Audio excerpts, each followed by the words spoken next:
Okay, so there's one of these on either side of the belly pan, and there's no way to get the mounting nut through that slot with the belly pan intact. So I'm going to have to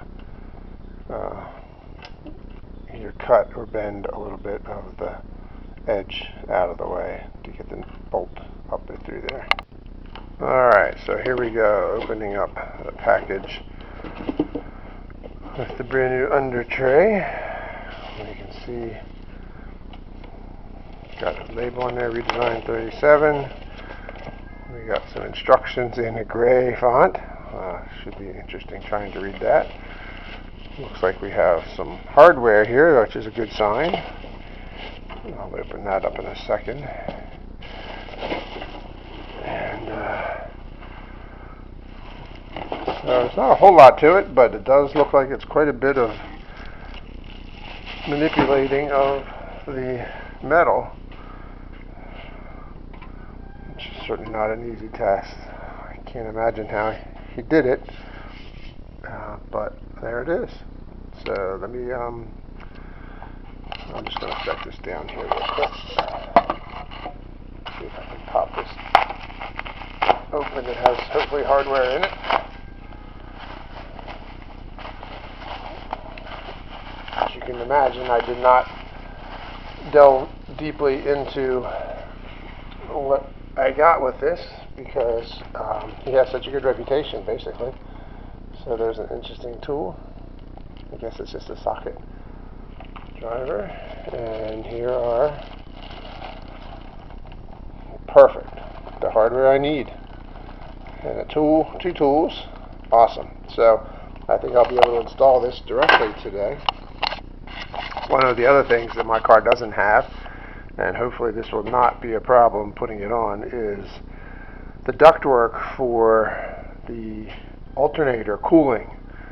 I don't know what it is with Germans. I guess just their typical overly complicating things.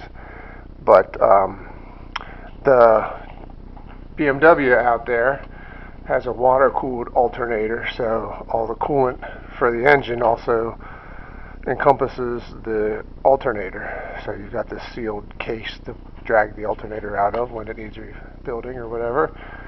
And on these ones, there's a ductwork and like a housing around half of the alternator to direct cooling air onto it. And mine doesn't have that either. So I'm going to look into installing this. I'm going to raise the car up about halfway up and then see if I can throw this on real quick. Alright, so I'm underneath here. There are 5 tabs. They each have these, they're called U-nuts or some such on them. I'm just getting ready to take them off, and it's just a simple, at least on the other ones it was. Let's see. Yeah, it's just a simple small screwdriver, pry it under there, and then you can lever it off. So I'm going to take those off and then put the new ones on, and I'll be back. So I was tempted to leave the old ones on because they're all there, but the kit comes with new ones, so why not put the new ones in, right?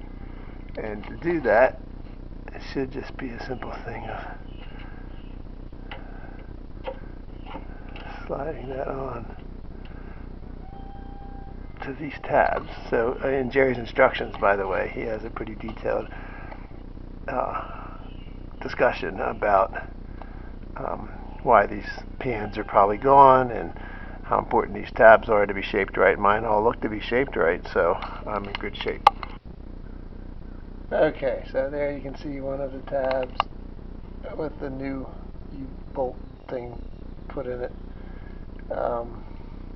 Those were actually a little more difficult than I expected, but they're in there now. I stuck a little screwdriver through. I wanted to also show you this netting. So there's nothing between the outside of these gills, as I call them, and the radiator in the regular car.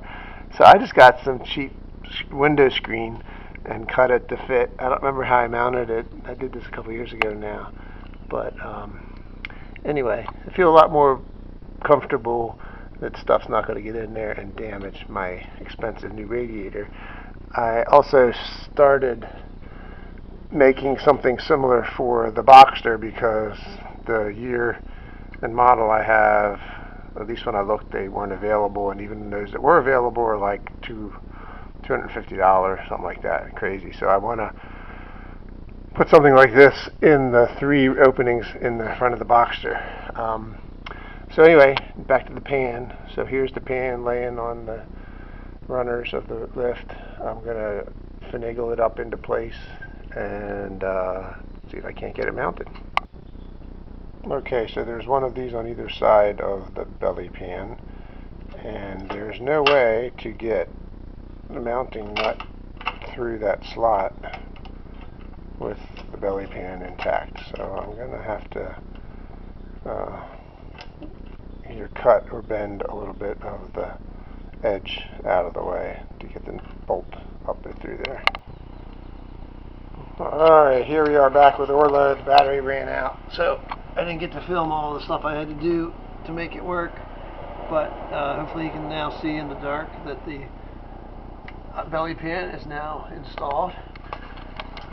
I did have to cut little pieces of metal out to make room on the side tabs for the bolt to get into the bracket. So maybe I misread the instructions, but that's what I did, and now it's all bolted up. The 2 big bolts go on the tabs on the ends, and then the 5 bolts you saw earlier in the center. And I'm going to take it out for a test drive and make sure we don't have any strange sounds. Say goodbye, Henry.